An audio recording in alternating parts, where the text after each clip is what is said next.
So today I got my 2008 Ford Ranger in my garage here. My fuel pump went out, and I'm gonna show you how to change that. Now you could crawl under it. Of course, that's an option. But who wants to lay on some cold floor? You ain't got a lift, all that crap. Forget all that. The easiest way really is to pull the bed off, slide it back a little bit because you can't really see down there, but your fuel pump is right there on top of the gas tank. You pop your bed off and slide it back a little bit and get right to it. So the way we do that, there's all these Torx bolts here. There's 6 of them. I'm gonna bust out the impact wrench. I already got it loaded up. This is called a T55 Torx. That's the size of this. T55, I believe. Let me double check for you. Go over here and take a look. Yeah, yep, T60 is the biggest one, so, excuse me, T55 is what that is. That is the size.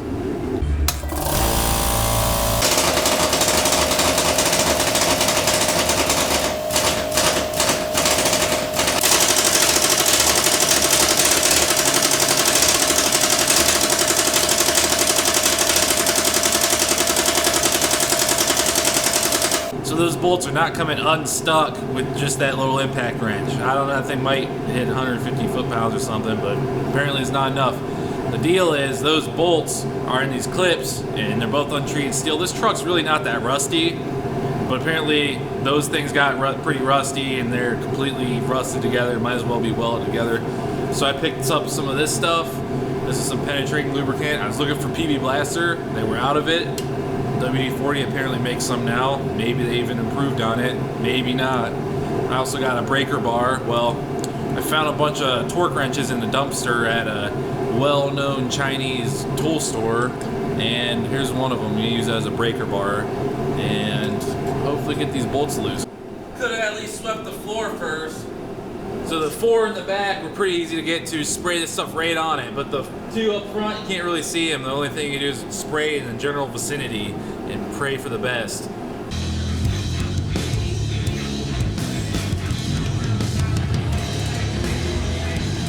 Oh, that impact wrench must suck really bad, huh?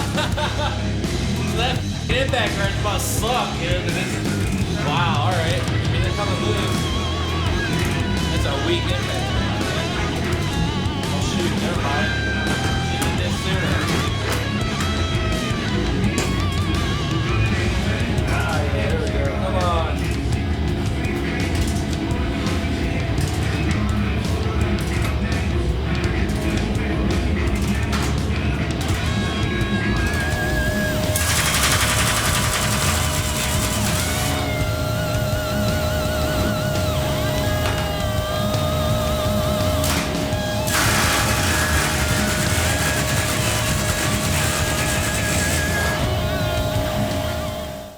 So once you get your bed bolts out there, those big suckers with the Torx heads, you got 3 7mm that go on this little gas filler guy. You gotta get those off.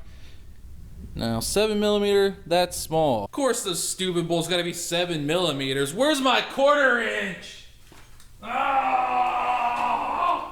So, like expected, I didn't find a 1/4 inch ratchet, but I did find a 7mm little guy here, but it won't be able to get the top one, so I'll get these 2 with that, and then I'll put some vice grips on this or something and get those. I don't know. I did manage to locate 3/8 to 1/4 inch adapter with the extension thingy, with a wobbly thingy, and a 7mm. Boom.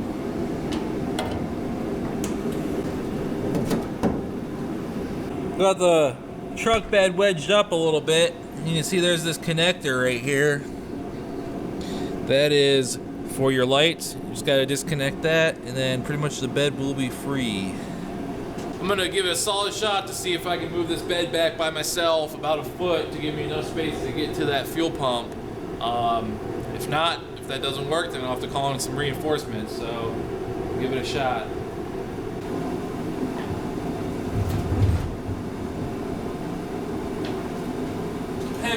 think. I mean, most of the weight's back here on this tailgate.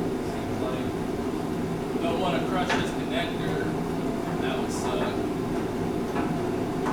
Tuck it up in here, yeah. Tuck her up.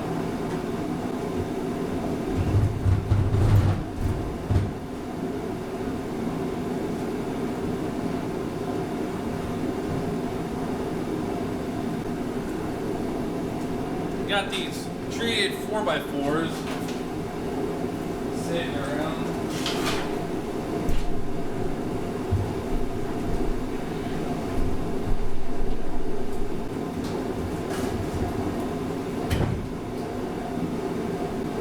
So putting these 4x4s on top of the frame rails.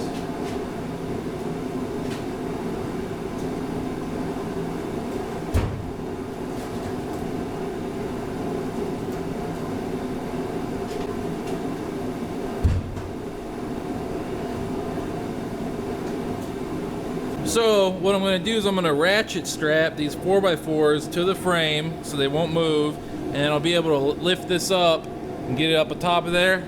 Should be home free. The other side actually might be a better view of that plan. Let me show you. Yeah, it's a little better. I'm going to ratchet strap those things down, those 4x4s to the frame. Then we'll just have to lift the front up and get this channel right up atop there. Should be sitting pretty.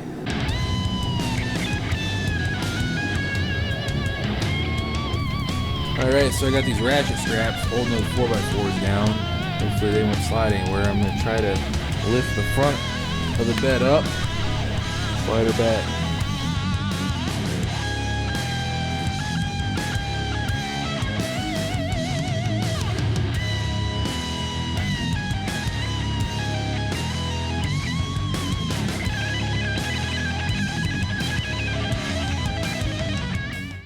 So I got the bed up as high as I'm gonna get in, as far back. The main problem is the front fender well here hits your tire. Now I could have just jacked the back of this truck up, put it up on jack stands, took the tires off, and that would have allowed me to slide it back even further by myself here. Alright, so I kind of changed a few things. I put it up on jack stands so I can move this bed back further. Hopefully that'll work out.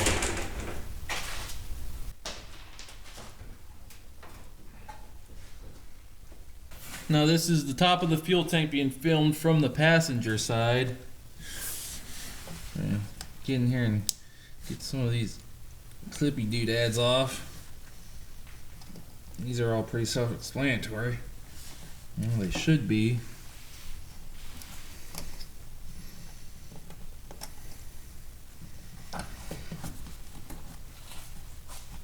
There we go. That one. I don't know about this connector, but it does have a hose clamp over here. So I might just actually disconnect it from there and leave it attached, because that's a weird connector. You gotta slide the little red guy over here. There we go. So you slide over the little red guy and it'll pop off. So got our unit free. It's time to loosen up the ring. What you do is you take a hammer and a screwdriver and spin it around. I didn't find too much in the way of a hammer around here, but we'll see if this will do it. What you want to do, get on this outer ring here.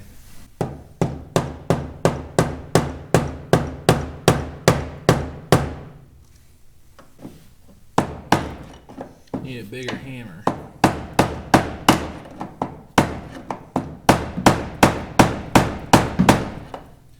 Well, that's moving.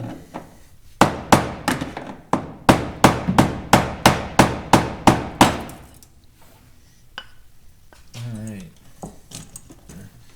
Locking ring off the end here.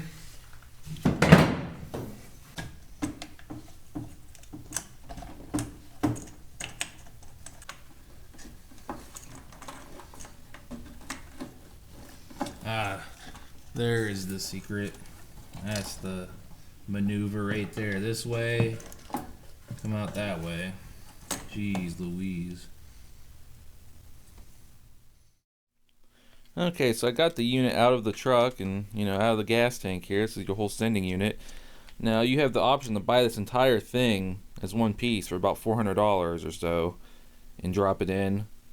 Or, if you're not stupid like that, you can buy just the motor for about 30 bucks. This is an AC Delco for about 30 bucks. They're actually, believe it or not, on eBay for about $12 or $13 free shipping these for generic one, but I figured I'd at least get something name brand or something, so it's 30 bucks. And it also comes with, seems like pretty much everything you're gonna need. A new strainer guy on the bottom here. I'm gonna take my pair of pliers here, see if we can't get these off.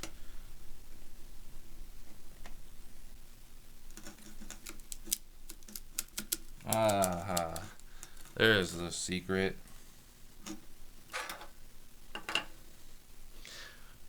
You gotta take those screws out, then this cap comes off the bottom here. I knew those things had something to do with it, so now we're gonna have to remove the main output hose here and this connector. Get this electrical connector off. I'm gonna use a key, push in this little tab here. It should come out.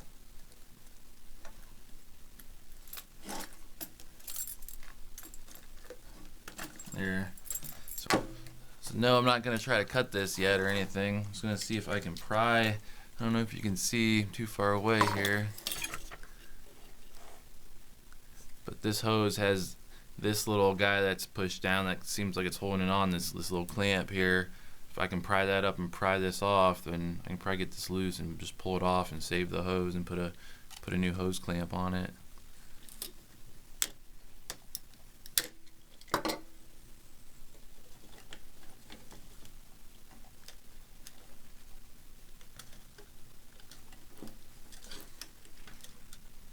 You can afford, understand, and use. And so I'm getting it off. It just takes a tremendous amount of force. Visit caresourcejustforme.com. I think I'm gonna push the last pull here. Let's see.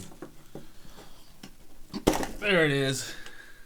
Alright, so now the fuel pump comes right out of the bottom there. And, just to be sure, I'm gonna go test this. And I'm also gonna make sure that the new one looks about the same, and it does.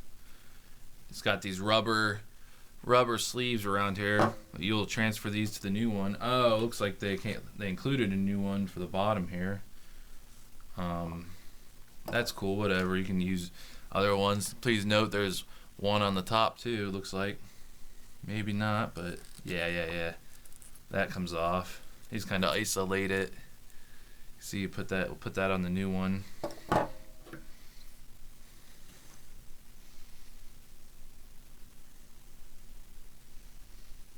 The new little rubber grommet on here, or the old one on the new pump. And I'm gonna test these. So I'm gonna go out to my truck. I'm gonna make sure this is dead, because I didn't really check any relays or anything first before I jumped into this. I really just assumed it was the fuel pump. And I'll go ahead and reuse the old rubber one, just because, well, it's rubber and it's bigger, so seems fine to me. We will slide that right on there like so. And then, your new pump, basically just go right up in here, put a hose clamp back on this bad boy, put that on there, should be golden. But I do want to test these first. So with a little bit of bad news, looks like my old fuel pump is running when I give it power. So, but let's keep in mind it doesn't necessarily mean that it's working, okay? I plugged them both in and they sound very different, the sound they make when they run. So it could also be that, but I will definitely be making sure I have power at my connector on where it hooks up when you turn the key on. So do that. If it doesn't, then it's going to be a relay or something. But either way, my truck's got pretty high miles, 150,000 miles, It's gonna need a new fuel pump anyway, so don't really care. I'm glad I'm doing this. Alright, now I'm gonna insert the new fuel pump with the rubber thingies on it up here, and I'm gonna take off this old clamp. Push the freaking hose on the new pump. Can't imagine how hard it came off. I can't imagine that's gonna be easy. I should oil it up first, you know. Let me try that. Let me get a little lube. Put a little lube around here.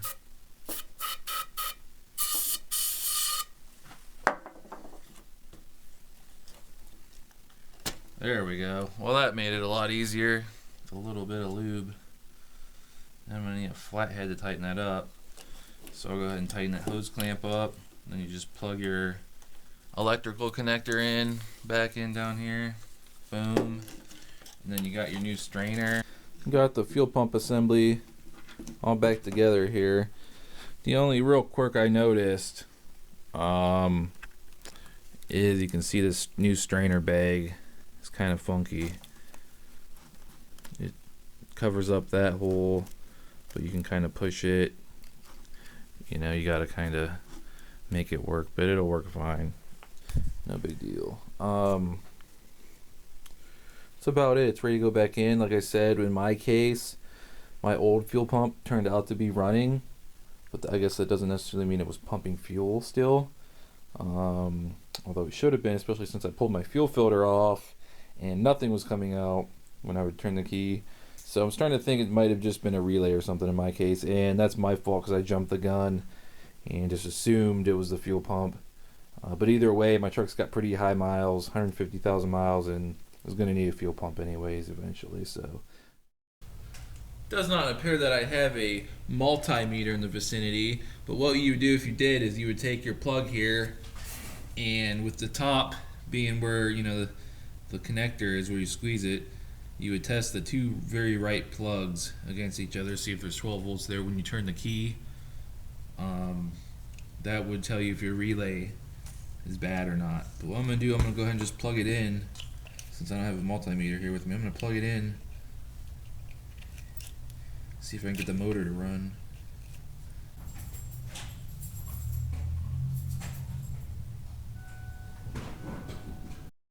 I have an enormous tidbit of information for you guys out there with your fuel pump. If you're not getting fuel in your Ranger, your fuel pump's not coming on, first thing to try, you got this giant red circuit breaker button here. Press this thing. Press that freaking button in, because apparently it's a circuit breaker.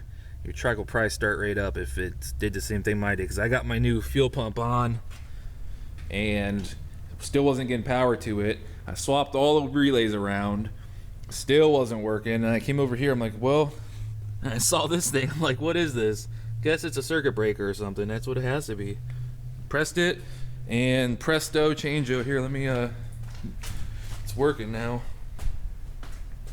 I got the fuel pump plugged in, and I'll turn the key, you'll be able to hear it.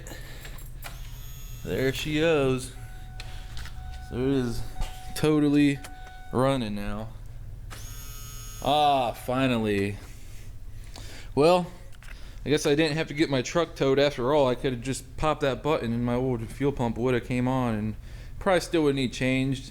You know, the other thing is my fuel filter was really clogged up too, so that could have been overloading it.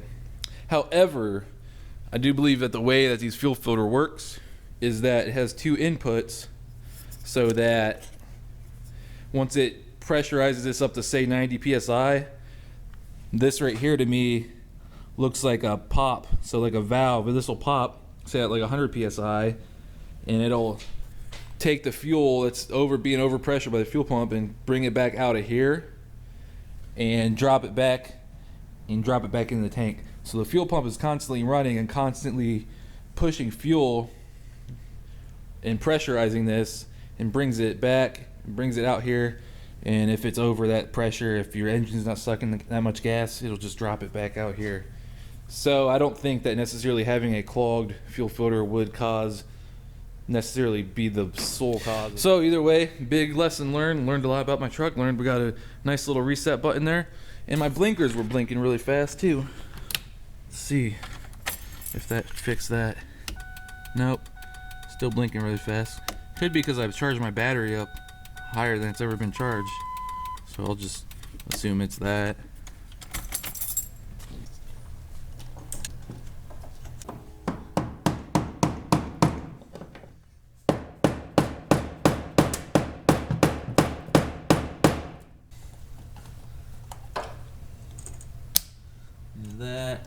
There's that, and I think just gotta hook that stuff back up, you know, your filler and all that.